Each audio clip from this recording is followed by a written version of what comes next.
Olá, tudo bem? Bem-vindos ao canal Direito Popular Comentado, um canal que é para você que não é operador do direito e gostaria de tirar dúvidas do seu cotidiano. Vamos à nossa aula de hoje, aula de número 14. Ter perfil falso na internet ou redes sociais é crime? Vamos ao nosso caso concreto? Com a popularização da internet e suas redes sociais, estas têm sido utilizadas tanto para o bem quanto para o mal. Se por um lado podemos desfrutar de uma fonte inesgotável de conhecimentos e informações, os quais podem ser adquiridos gratuitamente através destas, por outro, temos inescrupulosas pessoas sem ética, sem sanidade mental e até mesmo criminosas, que vêm utilizando desses meios para propagar discursos de ódio, assédio, racismo, bullying, crimes contra a honra, tais como calúnia, difamação, injúria, contra a imagem e até mesmo crimes sexuais ou financeiros. Mas afinal, ter um perfil falso na internet ou redes sociais é crime? Vamos à nossa explicação? Como tudo no direito, a resposta é depende. E nós vamos analisar esta resposta daqui para frente. Toda pessoa tem o direito de manter o seu anonimato. Todavia, não pode usar nomes ou fotos de terceiros, pois quando causar dano a outra pessoa, haverá o direito de ação de responsabilidade civil, conforme previsto no artigo 186 do Código Civil Brasileiro. Você não deve confundir este tipo de ação com o crime de falsidade ideológica, pois este está previsto no artigo 299 do Código Penal Brasileiro de 1940, ou mesmo com o de falsa identidade, previsto no artigo 307 do Código Penal Brasileiro. Vamos à leitura deste artigo? Artigo 299 do Código Penal de 1940. Omitir em documento público ou particular declaração que deveria constar ou nele inserir ou fazer inserir declaração falsa ou diversa da que deveria ser escrita, com o fim de prejudicar terceiro. Guarde esta informação: prejudicar terceiro. Criar obrigação ou alterar a verdade sobre fato juridicamente relevante. Também guarde esta informação: fato juridicamente relevante.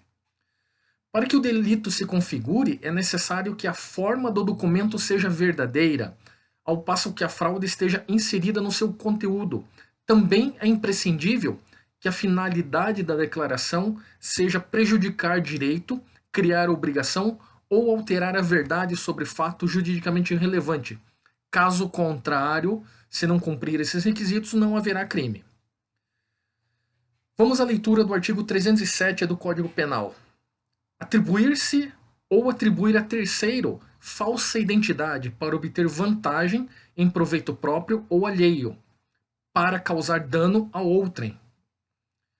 Para que o delito se configure, é necessário que haja, além da falsificação da identidade, do documento público, própria ou de pessoa, que também exista manifesta vontade, ou seja, o crime de dolo, em obter vantagens, não necessariamente patrimoniais, podem ser outras vantagens. Ou ainda para causar prejuízo à vítima. Pode ser um prejuízo de reputação, um prejuízo moral, como foi falado, não necessariamente patrimonial, um prejuízo à sua reputação, ao seu currículo, enfim.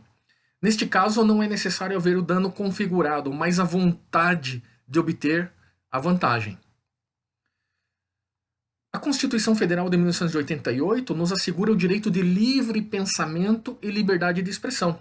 Nós moramos, nascemos, crescemos, nos criamos numa democracia.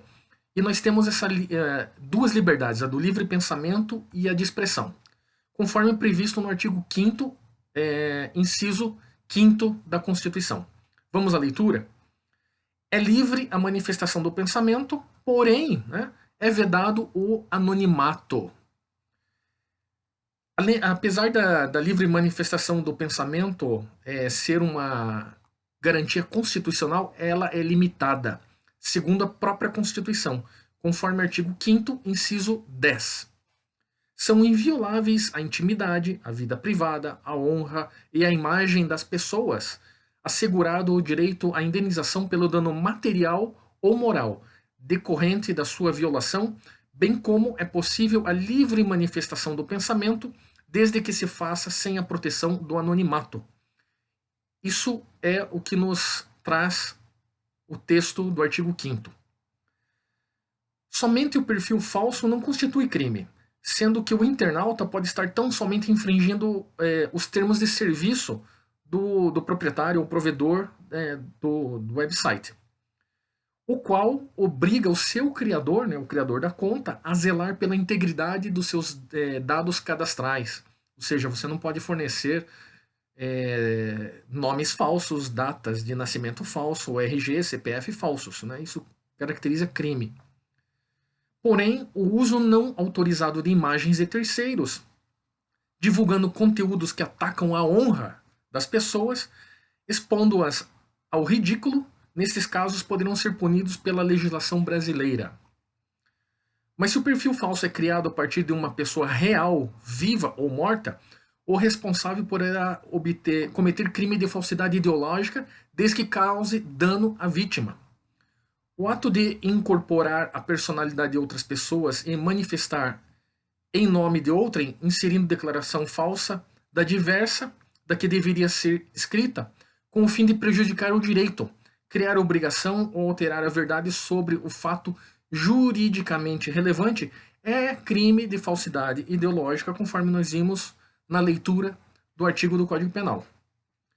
No caso de ofensa, a Constituição Federal assegura ao ofendido o direito de resposta, proporcional ao agravo, proporcional à ofensa, tá?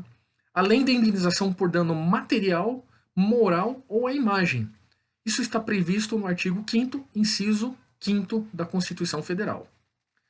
Todo aquele que comete excessos no exercício da liberdade de expressão poderá incorrer em outros ilícitos, tais como aqueles crimes cometidos contra a honra da pessoa.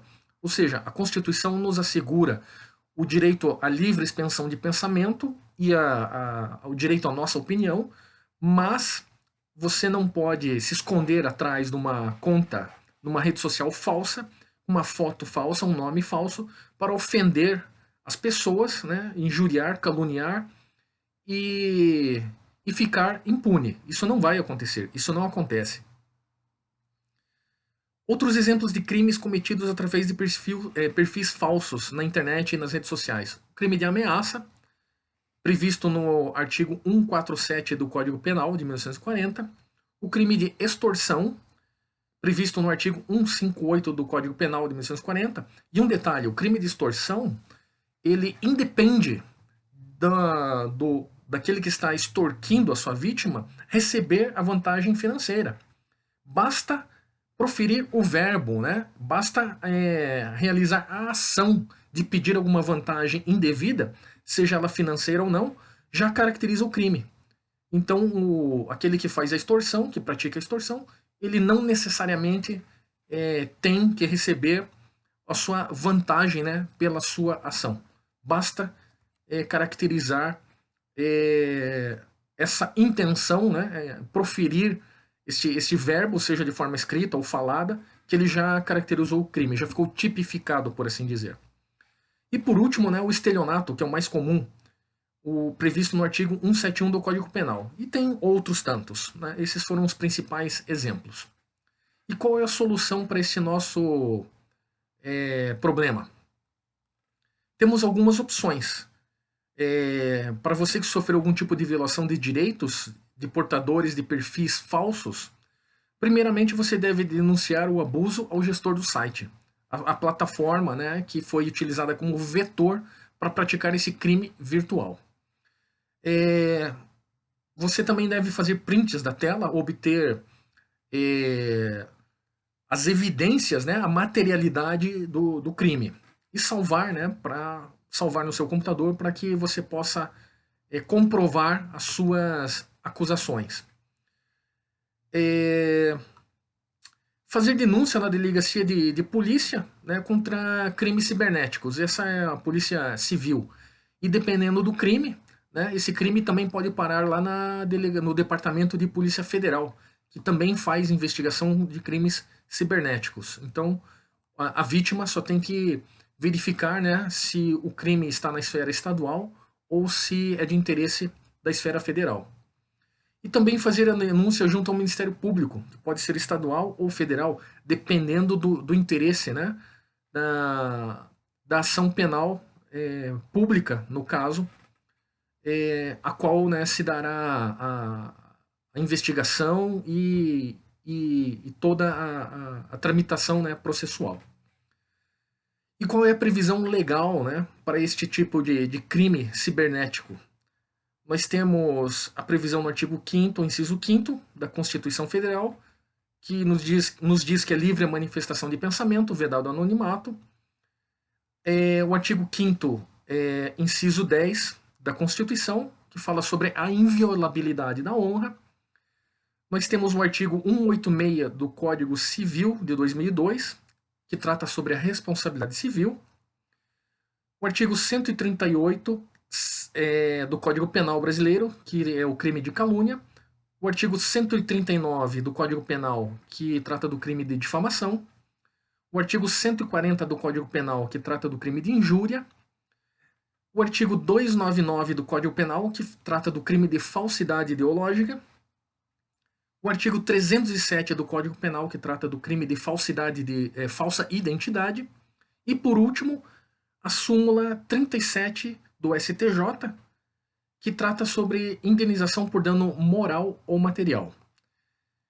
Se você achou essas informações importantes para a sua vida, gostou da explicação, inscreva-se no nosso canal, ative o sininho e receba periodicamente informações úteis e importantes para a sua vida. Muito obrigado e até a próxima.